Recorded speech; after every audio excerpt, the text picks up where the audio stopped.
Who's an ethics lecturer and podcasting pioneer, well-versed in debating advantages and pitfalls of peer review process. John Tennant, who's a blogger and speaker who likes to discuss the latest stuff that is awesome in paleontology, and not just about new dinosaurs. Active in broader issues such as science communication, open access, and attempting to agitate and create rampant commenting. I don't know where that bio came from. Geraldine Thomas to my left, strong advocate in public involvement, communication, with an interest in radiation protection and biobanking. And last but not least, Chris Scott is a meteorologist, active in citizen science and crowdsourced research with a special interest in peer review. So today many of you have submitted questions to the panel outside, and it's peer review that will start. This is a question from Chris. Chris, you haven't given your surname, but if you're out there, you may recognise it, and it's an open question to the panel, which is, what is your least favourite aspect of the peer review process, and how would you improve the process? But it's an open question, so I'm looking to Marianne and Chris in particular, but the possibility of bias, I think, is my least favourite bit. And I'd improve it by making it a double-blind process. Okay. Yeah, I would add to that. I think there are so many unconscious biases that we are subject to, as well as the conscious ones, that I think double-blind refereeing is the only fair way to do it, because you may think you're being the fairest person in the world, but even if the person, for example, is extremely eminent, you may be much more reluctant to criticise them than if they were somebody that you hadn't heard of. But on a personal note, it's crippling self-doubt, I think. We always worry that there's going to be some absolute nuclear point that's going to kill off your research and waste the time that you spent. And I used to think that I was alone in that, and then a colleague of mine who was recently elected to the Royal Society for the work that he was doing. I mean, that's about as big an honour as a scientist you can get in this country. And he was invited to do his inaugural lecture, and he said to me, "They're going to find me out. I'm terrified they're going to find me out." So I felt kind of better about myself at that point, that if somebody with such an illustrious science background was still suffering from the human condition, then it's part of the process, but it's a hard part of the process to have invite people to criticise you. If you want to stay on theme, then by all means, yeah. So just a bit, they could do blinding tomorrow. I can't see why they wouldn't. Can you tell us why this hasn't happened yet? The double blind peer review. I don't really know why. I mean, it could be done tomorrow. You're dead right. It's probably just inertia. Yeah. We've always done it this way. We'll carry on doing it this way until somebody makes enough noise that we change it. Let's do that. Let's do that. And the problem when you work in a small field, I mean, my research area is thyroid cancer, and there are very, very few people in the world working on thyroid cancer because it doesn't kill you, so it's very difficult to get money for it. But, I know who's going to end up reviewing them, and I can tell when I get the reviews back, even if it was blinded, because I can just tell by the opinions they're expressing, because I know people that well in my small field. And that really is a problem. If you are working in a very limited area, it's very difficult to do this in an unbiased way. And I have had instances, I was talking to Marianne earlier, one particular researcher in the United States who can shout quite loud, did not want to get one of my papers published until he'd had the opportunity to publish something similar himself, and he held it up. And we know he held it up, and I can't do a thing about it.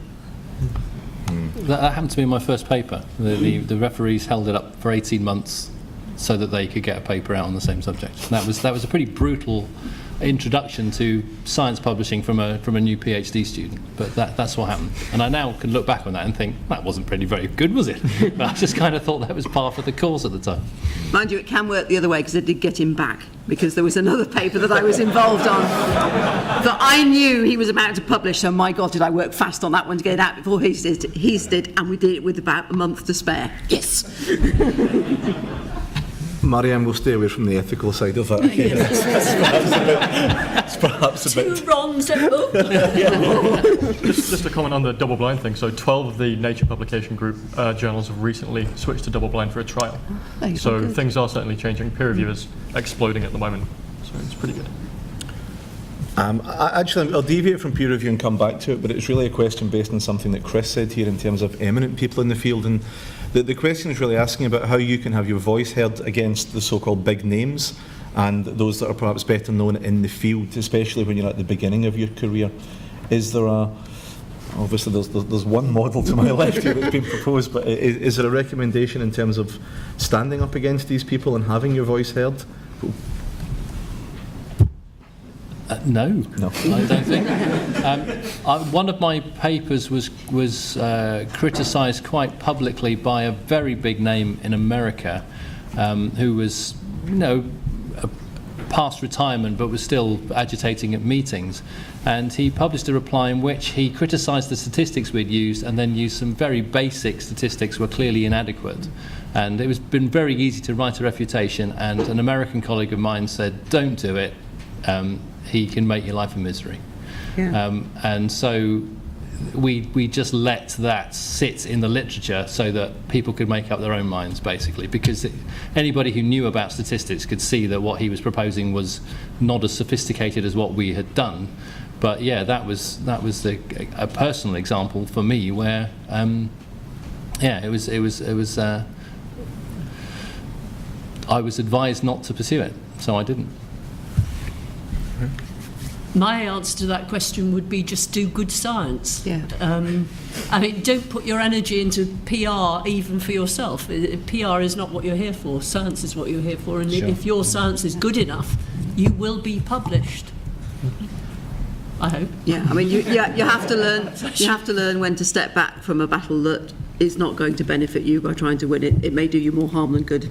So sometimes you have to say, "Okay, you've won this round, but I will get you in the end." And remember, revenge is a dish best served cold. And one day you'll be at the top of your game. But I wouldn't advocate that you do the same. Just remember when you get to the top what it was like to be at the bottom.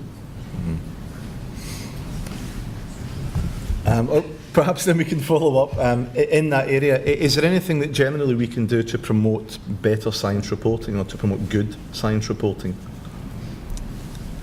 I think, I reiterate what David Spiegelhalter was saying earlier, work with the Science Media Centre.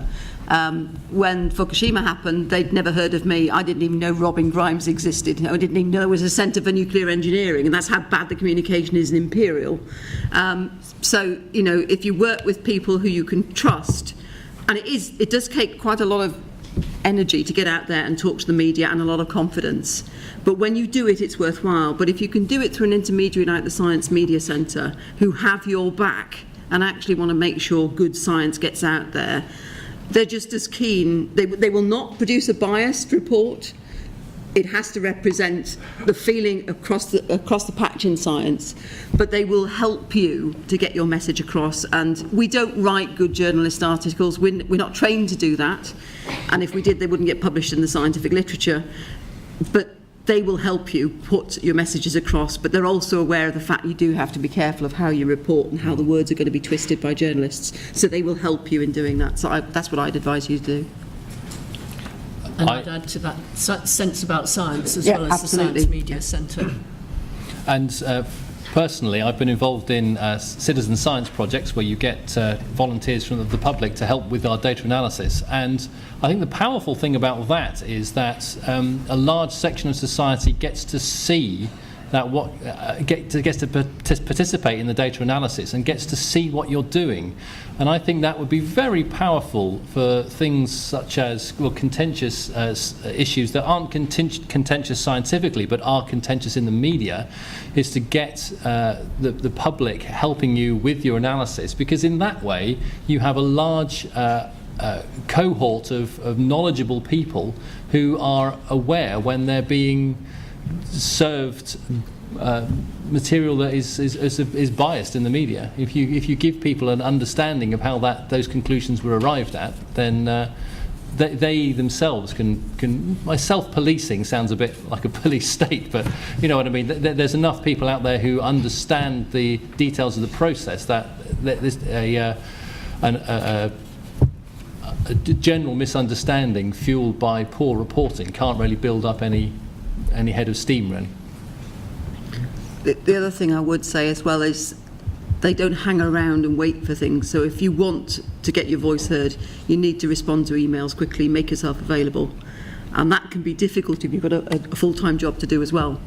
So it's not an easy path, engaging with the media and things like that, but it is necessary, because if you don't tell the science as it is, who else is going to? And they love a vacuum. As soon as you get a vacuum, the pseudoscientists will be in there. So it's really up to us as scientists to put our responses across, our correctly formed responses across. Don't hang around. And I said, there's no reason as well as researchers why we can't take on the burden of reporting about science. So, blogging is a fairly easy thing to get involved with these days.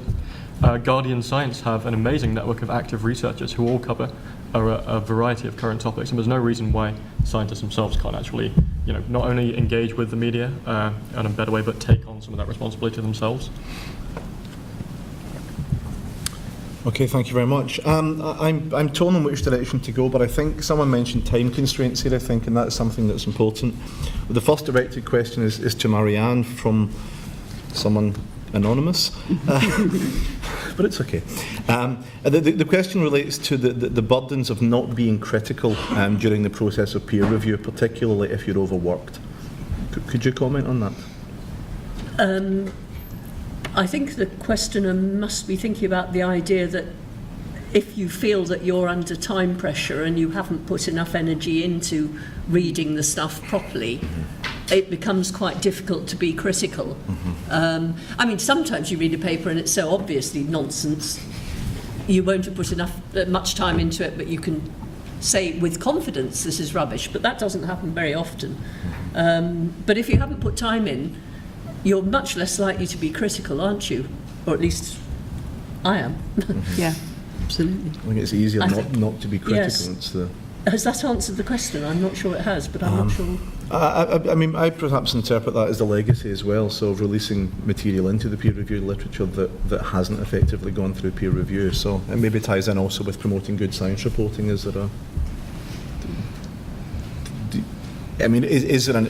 is there a way to respond to that? So if someone is overworked, is there perhaps advice that... Yeah, don't accept the review. Yeah, don't accept the review, Well, absolutely. yes. You've got to be in a position to be able to say, look, I'm too busy, I can't do this. I've had to do that more and more recently because I just don't have the time to do it. And I would hate to put something out that I hadn't had time to do properly. Sure. And sometimes you say yes to a review and then find yourself swamped with work, and that's very difficult. Yeah, it's extremely difficult to But manage. you can go back and say, look, I'm sorry. Editors are usually fairly nice about this sort of thing. They want you to review for them again. Learning to say no is one of the hardest things to learn. Learn to say no is very important. Okay, so a question for John from Alex, and again much related, but I think it's asking with you how you find the right balance of outreach and comms of the subject as opposed to doing what is quoted actual scientific research. So usually sleep is sacrificed, but I wouldn't recommend that. We're paid to do research. We're all grad students here, I think, mostly, and our job is to do research. So I try and stick with doing outreach activities just in my spare time, after I've done my research for the day, I'll set targets throughout the day, like I've got to achieve this to, complete my research targets. And then I might consider, doing a bit of science writing or maybe recording a podcast or whatever it is, which I feel like doing that evening. But you should never sacrifice doing research just to do outreach. Finding the right balance is tough, but I guess sample like what kind of method of outreach you prefer, and then just kind of maybe set aside a few hours a week for it, maybe a few hours on a weekend. You can just chill out in a coffee shop or something and write a bit or blog a bit. But never put yourself out for outreach, just because at the moment we are still in a position where we are all judged based on the output of research purely as scientific papers and stuff. When things begin to change a little bit more, I'd say maybe start doing a little bit more outreach and things like that, things which are better for broader kind of dissemination of research. But at the moment, don't sacrifice your PhD for outreach. Do it as like an additional kind of activity, as a reward, I guess, for finishing your research on time. I would also add that the media are interested in you because you are an expert. So if you don't keep up with your field, you stop being as interesting for the media too. So it's important to get that balance right and to keep on top of your field, simply because that makes you the person that the media will want to come to. And then I tend to do some sort of cost benefit, in my head. If someone comes to me and says, will you do this media thing, I'm more than happy to do it, but I will give priority to those that I feel will reach a wider audience, or reach an audience that wouldn't otherwise be reached in the sort of normal media outlets. Okay, thank you. On the subject of media then, for those of you that have experience of the media, TV, well-known newspapers are the cited examples, do you ever worry about misrepresentation of either your personal views or the science that you present? Yes. You did bring this up, so... Yeah, I mean, you sort of, when you establish a relationship with a journalist, you tend to be a little less careful about things you say, and so you forget that anything you say could actually be quoted. And George Monbiot, in a long conversation I had with him, took something I said, and he didn't misquote me, but it was said a little bit stronger than perhaps I would have liked it to have been, hence the libel notes coming through. I was quite correct, and I knew I was quite correct when I said it, but I wish I'd perhaps used a less strong word at the time. So you do worry the whole time. Actually, I'll tell you, live television is much better, because you are in control of what you say. If you're recording something, you don't know how it's going to be cut and misplaced. So it's much better to do it live, and you all think, God, it must be terrifying. No, it's great fun. I'll tell you, it's the best experience I've ever had was doing the media work. No media training, no nothing, just basically told by my boss, this is radiation on a Sunday afternoon. Radiation, your bag, deal with it. That was all the training I had. And the next thing I knew, I was in front of the cameras. But I knew my stuff. I spent many, many years researching what I was talking about. But the best piece of advice I was given by one of the BBC journalists, and we met loads of them when we were doing the Fukushima stuff. And he said, the one thing that I will tell you is never talk about something that you don't know 100%. Stick to your expert area. And radiation is quite broad, covers lots of different things. And somebody rang me up and said, what about mobile phones? Do you know anything about that? I said, no, not my bag, but I can tell you somebody who does. And that is really key. Only talk on what you're really confident, that you know the evidence for, and that you can bring evidence to bear if required. I spent most of a year helping the BBC lawyers defend the BBC over one of the programmes that we put out. I had warned them if they hadn't put the details behind what I was saying, it was going to be an issue. And it was an issue, and that took a hell of a lot of my time, but I was determined that I wasn't going to let the pseudoscientist win. So if you do go and do stuff with the media, be prepared to back everything you have with evidence. You'll get far more respect if you can do that. Just recently, some of you saw me on Charlie Brooker's show, Weekly Wipes. I know because you've told me about it. And that was a time when I had never seen it before, but I watched the first couple of programmes and I thought, oh dear, what have I done here? Because some of the experts were looking pretty silly, actually, when Philomena Kunk asked her difficult questions. Mm-hmm. And I think I didn't do too badly. But I spent a very difficult 2 weeks thinking that I might have bitten off more than I could chew here.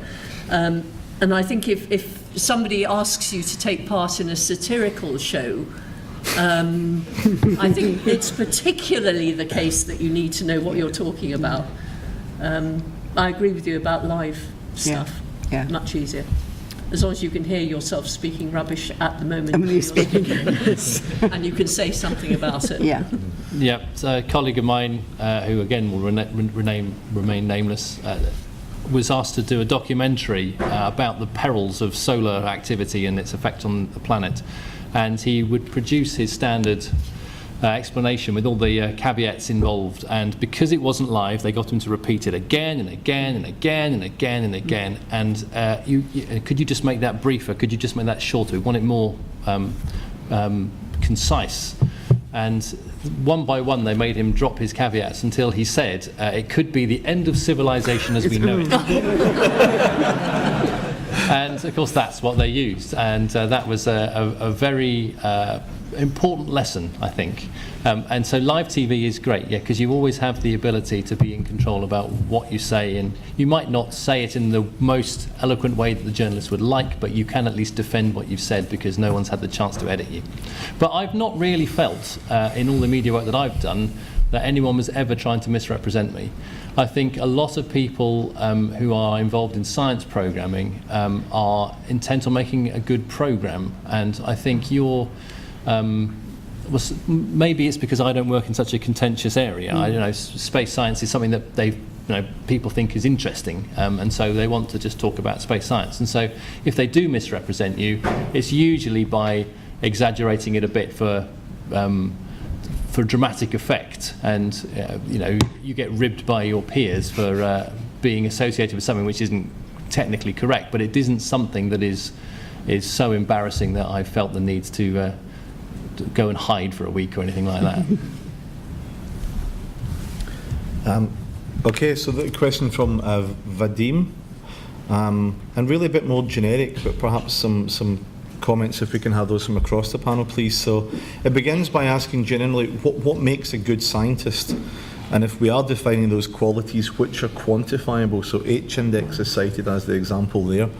And which are difficult to have metrics. I don't like the use of the word metrics, and which are difficult to have metrics for. So, if I can really, it's an open question. So, begin by what makes a good scientist?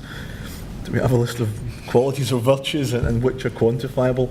Perhaps a comment about HIndex and feelings about HIndex as a metric. I think what makes a good scientist is somebody who's prepared to look at the facts and reanalyse what they think.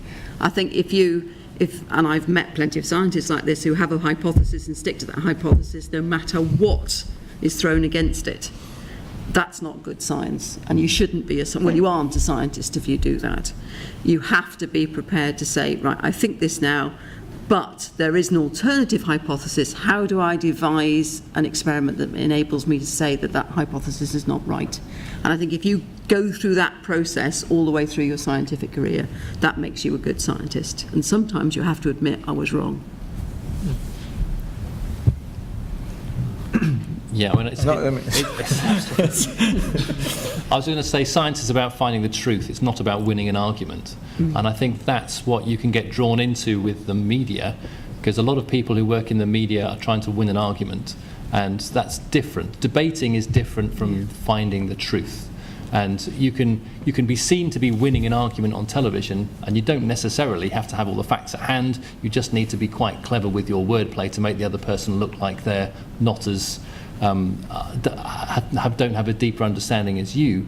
But the peer-reviewed science literature is about finding truth, and so you need to have that flexibility. You need to abandon your prejudices. If you find evidence that points against what you initially thought, might be hard, because it might be, I was going to apply for a grant and now I can't, or that's going to upset one of my colleagues because this is evidence that's against something. You have to just be impartial about it, and it's very, very difficult to do. Yeah, I agree with all of that, of course. And I think creativity as well is something which is really important. Being able to kind of think outside the box and find the kind of like niches out there which haven't quite been explored yet. So being able to place your research in a historical context is really important for that, kind of examining the trends in your field and being able to find, what are we missing here? What are the really big questions that are still left unanswered? And just being really kind of exploratory like that. I think that's one of the greatest things about being a scientist, is that we're able to do that kind of thing. And I'd agree with all that as well, but also the word I'd use is curiosity. I think to be curious is one of the most important things, and it's interesting. I'm not a scientist, I'm a philosopher, but I find the people who do best in philosophy, and I'm sure this is true in science, are the ones who are looking not to please me, because it's amazing how often even a graduate student is trying to please his or her supervisor, but actually are really interested in the issues, really want to know what the answer to this question is, i.e. truth. Yeah. They want to find what the truth is. And I think that's the... well, yes, there are deep philosophical issues with that, but let's leave those on one side. The truth and the uncertainties around it. Sorry. I think in terms of metrics as well, I mean, when I retire, I'm going to write a tirade against the ref, because I think it actually stops us doing our jobs. If you work in an area that doesn't have high impact journals, you're never going to score highly in all of the indexes that are used. And everything I've done on the public communication side of the radiation bit does not count at all to my academic standing, because I can't tie it to a single piece of original research that I've done. Now that I find, I think that's wrong. I think we have to change that, because you can get to a point where you've got a good overview of a subject that can actually give a different viewpoint on the way some of the science is interpreted. But if for metrical reasons and for the fact that I want to keep my chair at Imperial College, I can't actually do that and tie it down, I'm not going to do that. I'm going to do something else, which actually isn't going to change opinion, isn't going to have the societal impact that coming out of the closet and being able to put a viewpoint about something as controversial as nuclear energy and the science behind it would have. And I have a friend who's now chief scientist of the nuclear laboratory, and he said the same thing. Actually, what we do on the societal side of what we do is far more fun than our main jobs, and it's likely to have much more of a societal impact, but it doesn't count for our metrics. That's not right. I think metrics can be a good thing if used in the proper way. So impact factors are a scourge because they're used as a kind of tool for personal assessment. Regarding the ref, there's going to be a report on how metrics have been used for that, published on July 8th. And so far, actually today I got a message from the guy who's chairing that saying that if you like the HIndex, you're really going to like what that report says, despite it being a bit of a pants metric for assessment. Yeah, I just think they can be okay, but as long as you don't use them for reasons why they weren't created. So like the journal impact factor was designed so that librarians could pick which journals were being used most within their field, and now we use it, particularly at Imperial College, all the time to decide like the value of a researcher, and that kind of thing has to stop. There are ways you can go about doing this.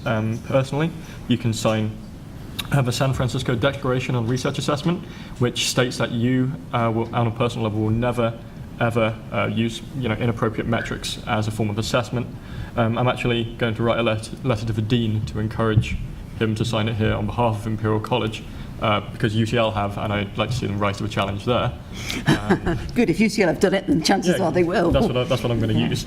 I've used that ploy before, it really works well in Imperial. we'll see this time. But yeah, don't take shortcuts. There are some things which can't be quantified, and we shouldn't seek the easy way out. Sometimes just kind of reading someone's research can be the best, or having a chat with someone can be the best way to get to know their quality as a scientist. Don't be cheap.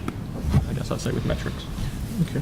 And one of the criticisms of the H-index is that if you get cited a lot, it doesn't necessarily mean your work's any good. It could be hundreds of people saying, this is a pile of rubbish. Yes, exactly. But I have a friend who works for a company that compiles these academic indices for various organisations, and he's saying actually what the politicians value about the H-index is that you're stirring up debate. Whether you are proved to be right or not at the end of the day, they're not really interested in it. The H-index for them is a measure of how much you are stirring up debate in your science community, and that's why they consider it a good metric.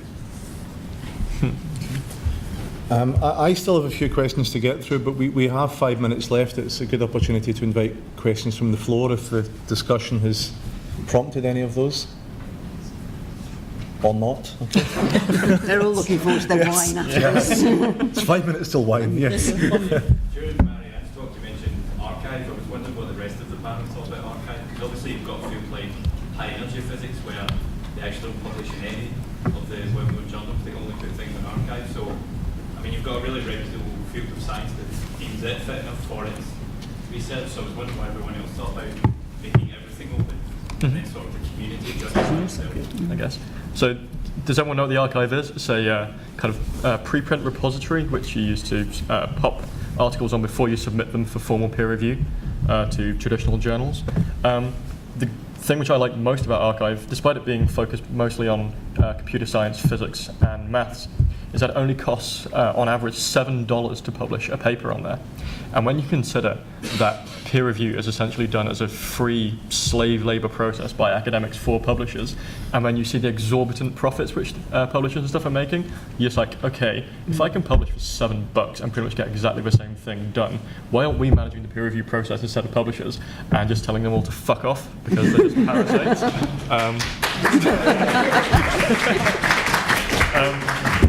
As well as that, there are mimics. So if any of you guys are in life sciences, we also have bioarchive, which hasn't quite taken off yet. It was launched a couple of years ago for that. And there's also PeerJ preprints. So preprint servers are definitely taking off.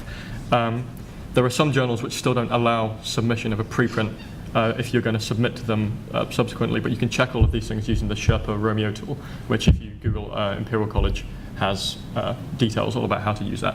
So it's very useful. But I think preprints, yay, the way forward. Most funding bodies are requesting people to make something open access within 6 months Yeah, if they've funded the research, aren't they? In the UK, if you're funded by the research councils, HEFKE now, or pretty much anywhere, actually, they require that you submit the journal to a preprint server.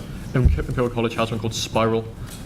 Within 6 months, and that's actually mandated. And if you're funded by the Wellcome Trust and you don't do that, you'll actually lose a portion of your funding for being naughty. So pay attention to these things, I guess. Right at the very back, please. About the peer review, I also consider one of the issues may be that the amount of papers that nowadays are written. So because there is a lot of pressure to publish, and that also triggers bad quality of papers. How can we get out of this circle of pressure to publish, quality, and then all this going? Yeah, I mean, it's a real problem, this pressure to publish. I mean, I see papers and I look at them and you think, this is complete and utter crap. Your numbers are so small, you're expressing everything as percentages without actually looking at the individual numbers that have been used to generate the percentages. There isn't a day goes by without something dropping into my inbox saying, please publish in my journal that I've never even heard of, even if it's nothing to do with my own subject area. So you can see why people will publish, particularly as, our metrics in Imperial is you have to publish a certain number of papers, hopefully in Nature, every year. I really don't think that's the right way to go. Some of the best scientists produce very small numbers of papers, but they're damn good papers when they publish them. And I think we need to get away from this idea, publish and be damned. It doesn't help anybody, because not everybody is going to be able to sort the wheat from the chaff, especially as things get more and more sort of pinpoint type science, and it becomes more and more complicated to understand the papers, the methods, never mind the conclusions of them.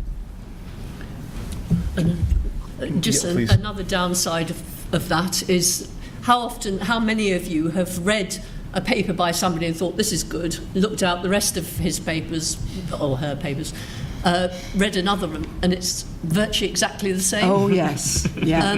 Is that irritating or what? Yeah.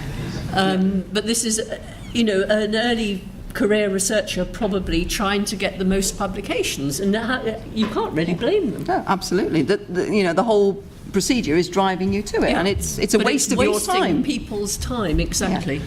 But that's could be countered by the HIndex, because if you write one seminal paper that everybody references, then that's good for your HIndex. Whereas if you write several watered down, least publishable unit type papers, then they're all each going to get a few citations, and you're watering down your own HIndex by doing that. So the HIndex, you could argue, is trying to put some sort of balance on that. But I think it's very important to publish. There are people who do science and don't publish because they're enjoying the science too much. And I went to the opening of a exhibition in the Science Museum a few years back, where they have a replica of Galileo's telescope, and they have some notebooks from an English astronomer who actually drew pictures of the craters on the moons several months before Galileo. And in the announcement in the address to the people at the opening of the exhibition, the chap said that Galileo deserved the credit because he did the observations and then he published them, Whereas this English astronomer had done them, thought, well, that's very interesting, put them on his shelf, and they were for his personal benefit only. If you want, it's very, very important to put your work out for public scrutiny, because that's how science progresses. There's very few scientists now that are the sole leaders of their research field. We're all working in very complex areas of research with very small niche specialities, and we're kind of nibbling away at the edge of ignorance like ants in an ant colony, and we all need to be working together and sharing information between each other, so that between us we push back the edges of our understanding, or advance the edges of our understanding, I should say. But, you know, doing it and thinking, well, that's fun, and then not putting it up for scrutiny is not helping anyone. But I think the other problem is the fact that there's an awful lot of difficulty in publishing negative results, and sometimes the negative results can be as valuable as the positive ones. But you saw earlier from some of David's slides how people will try and put a positive spin on absolutely everything just to get it into a journal, whereas actually most people will just read the abstract. So that's what they take away from it, and it can be the complete opposite of what you've actually shown in the paper. So I think we have to find a way of countering that as well. Can I ask a follow-on that's not scripted? But I visited somewhere that will remain anonymous, but very recently, where academics were financially incentivised, so not HIndex or not impact factor, but nature journals were cited as the examples where 5- and 6-figure sums were paid to academics that could secure a paper in these journals. Can I ask for maybe just it does happen, so can I ask maybe just for a general comment? I'll look at Marianne because she looks very... Well, no, I don't understand. So they were paying academics to publish in these journals? You get a higher salary for the higher impact factor journal. You get a bonus effectively for... Oh, I see. The university is paying you a bonus because you've... Specifically for the higher impact. Yeah. So is there an ethical stance on that, or perhaps a comment from the panel is... It's certainly unfair, I think, because different research disciplines have a higher or less chance of being published in Nature. So you do genome research, I imagine you stand a very high chance of being published in Nature from my casual looking at Nature. But as a space scientist, it's much more difficult to get something in a journal like that. So yeah, the other thing about the HIndex is that it's not really something you can compare across disciplines, because as has been said, different communities can be quite small, and so you don't get as much citations in that. So across a university, I think it'd be very unfair. I think if you start paying people like that, you encourage scientific fraud. Yeah, there's evidence published out there which shows that. It's published in Frontiers Neuroscience. Yeah. It shows that generally speaking, the higher the impact factor of the journal, the more likely they're going to have to retract science due to fraud. Yeah. And by chasing impact factors due to these perverse incentives, that's the kind of culture you create. I think, were you talking about China by any chance? Because I know that certainly exists in all the universities over there. It would be inappropriate to say. Okay. Country Chatham House rules. The important thing at the end of the day is, can you live with yourself? And if you're being fraudulent, you're encouraging others to go down directions where it's not a good use of public money, because what you've published is crap. And at the end of the day, I suppose you have to have a conscience to be a scientist. I hope that all of you have got consciences, because it's the only thing that's going to save you at the end of the day is, can you live with yourself? Sure. It's very easy to lose your way because you think you're going to be paid more, you're going to get a better job, you're going to have more power. At the end of the day, it's your conscience will tell you what to do. Okay, we'll take one more before we finish, please. Just I think you have opened an extremely important topic, because if an important publication comes attached with a reward to it, there of course the very great danger of title poaching becomes evident. So, for example, a department head or laboratory chief would deliberately demand to be listed as a co-author despite doing little work. I know personally for a case of a gentleman aged over 70 being a full-time professor who was so deaf that he could not hold a normal conversation with him, being listed as the chief author in a new paper published in Science. It was not at Imperial College, it was some other institution, but I personally found it incapable for a man of his age to be capable of doing the work that he done. So this, I assume that he insisted that he be credited with the work that others eventually did for him. And And this is a danger that is being opened with awards being attached. There is a pressure to be either first or last author, even in Imperial College. God, I hope there's nobody going to listen to this. And I mean, I have had discussions with members of my department when I've said, no, actually, I think it's appropriate that my postdoc has last authorship. I'm already a professor. I don't need any more papers with my name as last author. I've proved my point. He needs to get a full-time, proper job somewhere else. He needs those papers, and I've been criticised for doing that. And I think you should really have the authorship in the order of who's done most work. And you should not always assume that the professor or the head of the laboratory is last. My own boss tried to stop me doing that when I was a lot younger. He wouldn't let me have any first or last author publications because I wasn't a medic.